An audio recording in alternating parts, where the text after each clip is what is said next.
బీర్ల ఐలయ్య గారు అధ్యక్ష ఒక్క నిమిషం అధ్యక్ష.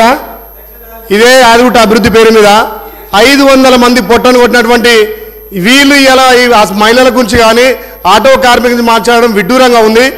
అభివృద్ధి పేరు మీద 500 మంది అయితే అందులో 15 మంది కుటుంబాలు చనిపోయిన అధ్యక్ష. ఇవాళ 3 సంవత్సరాల నుంచి కనీసం ఉపాధి లేక రోడ్ల మీద అడుగుతుంటారు అధ్యక్ష. అదే గౌరవ మా ఇప్పుడున్నటువంటి మంత్రివర్యులు ప్రతిపక్షంలో ఆటో కార్మికులకు లేవనెత్తితే అప్పుడున్నటువంటి ప్రభుత్వం స్పందించలేదు. మళ్ళీ ఇవాళ మా గౌరవ ముఖ్యమంత్రి కానీ మా మంత్రి కోమటిరెడ్డి వెంకటరెడ్డి గారి ఆధ్వర్యంలో రేపు 11 తారీఖున మన ప్రభుత్వం కొండపైకి ఆటోలు అనుమతించింది అధ్యక్ష. ఇవాళ 1000 కోట్లతోటి కొండ అభివృద్ధి చేసింది అధ్యక్ష. ఇవాళ గౌరవ మంత్రి కొండ సురేఖ గారి చొరవతోటి పైన డార్మెంట్ రాళ్ళు అదేవిధంగా వచ్చే భక్తులకు ఇవాళ మన ప్రభుత్వం వసతి కల్పిస్తుంది అధ్యక్ష. మరి ఇన్ని 1000 కోట్ల అభివృద్ధి అని మొత్తం దండుకున్నారు. అక్కడ ఒక వైట్గా పెట్టి వీళ్ళు అడ్డాగా చేసి ఉన్న నిధులను 50% దోచుకున్నారు అధ్యక్ష. యారుటను ఇప్పుడు మన ప్రభుత్వం వచ్చినాకనే మా అక్కయ్య ఆధ్వర్యంలో ప్రక్షాళన చేసినాం. ఇలా వచ్చే అక్కడ ఉన్నటువంటి పంతులకు కూడా ఏ రకంగా సౌకర్యాలు అధ్యక్ష. నిజంగా పేరుకే యారుటను అడ్డాగా మార్చుకొని వైటీగా ద్వారా 50% నిధులు కల్వకుంట్ల కవితకు ఇవాళ ఇక్కడ ఉన్నటువంటి జగదీష్ రెడ్డికి పోయినా తప్ప ఎవరు పోరు అధ్యక్ష. ఇవాళ యారుట పూర్తిగా అద్మాన పరిస్థితిలో ఉంది. ఇలా మనం వచ్చిన తర్వాత ప్రక్షాళన చేస్తున్నాం అధ్యక్ష.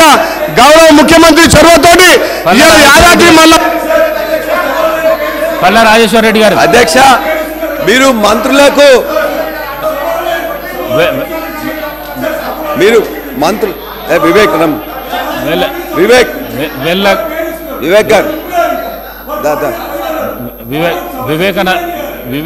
గారు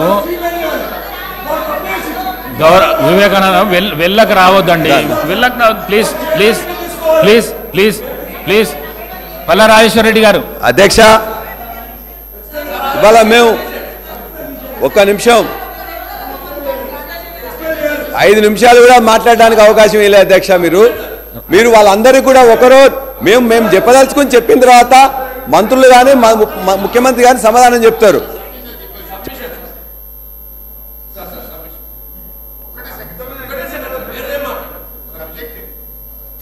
సబ్మిషన్ సార్ ప్రశాంత్ రెడ్డి గారు సబ్మిషన్ వేరే ఏం డిబేట్ కానీ సార్ గౌరవ సభ్యులు ఐలయ్య గారు విప్ గారు సభలో లేని వ్యక్తి మీద పేరు తీసుకొని ఆరోపణలు చేసినారు. దయచేసి ఇది సభ నియమాలకు ఇది విరుద్ధం. దయచేసి అది రికార్డు నుంచి అది తొలగించాలని మిమ్మల్ని కోరుతా ఉన్నాను అధ్యక్ష.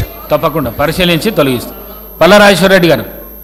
అధ్యక్ష వ్యవసాయ రంగం అందులో ఏం ప్రస్తావించలేదు. ఆ వ్యవసాయ రంగం నుంచి మీరు ఏదైతే ప్రకటించినరో డిక్లరేషన్ ఇచ్చినరో మీ యొక్క 420 అదేవిధంగా ఈ 13 కూడా ప్రకటించినరో వాటిలో ఒకవేళ రైతు భరోసా అని మీరు చెప్పుకున్నది లేట్ అయినట్లయితే ఆ రైతు బంధు మొత్తం కూడా సీజన్ కంటే ముందే కూడా ఇంతకుముందు 11 సార్లు 11 విడతలు 70 లక్షల మంది రైతులకు 75,000 కోట్లు వేసినాం గత ప్రభుత్వం.